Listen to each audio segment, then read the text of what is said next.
Welcome to our channel. Today we how to install Nationwide to download proof of insurance, complete guide step by step clearly. To install Nationwide for downloading proof of insurance, begin by opening your preferred web browser. In the search bar, type Nationwide Insurance and press enter.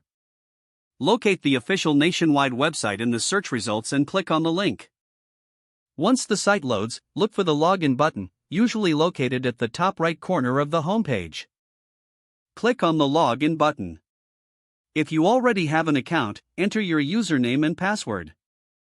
If you do not have an account, look for the option to create a new one. Click on Register or Create an account to begin the registration process. Fill out the required information, including your name, email address, and policy number. After entering your details, create a secure password. Once you've filled out the form, click on the Submit button to register. Check your email for a confirmation link from Nationwide. Open the email and click on the confirmation link to verify your account. Return to the Nationwide website and log in with your newly created credentials. After logging in, navigate to the Documents or Proof of Insurance section. Look for the option to download your proof of insurance. Click on the Download button to save the document to your device. Access the downloaded file from your device's Downloads folder. Now you have successfully downloaded your proof of insurance from Nationwide. If the page does not load, refresh the browser or try again in a private or incognito window. Make sure you are using the correct email address, then retype it carefully to avoid small typos.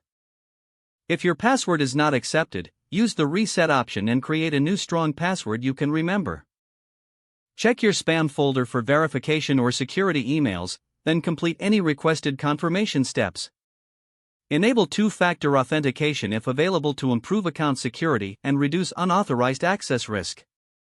After signing in, review your profile details so your contact information and settings are accurate and current. If you see an error message, note it down and try again after restarting your device and internet connection. Log out when you finish, especially on shared devices, to keep your account and payment information secure. If the page does not load, refresh the browser or try again in a private or incognito window. Don't forget to like this video and subscribe to our channel for more step-by-step tech guides.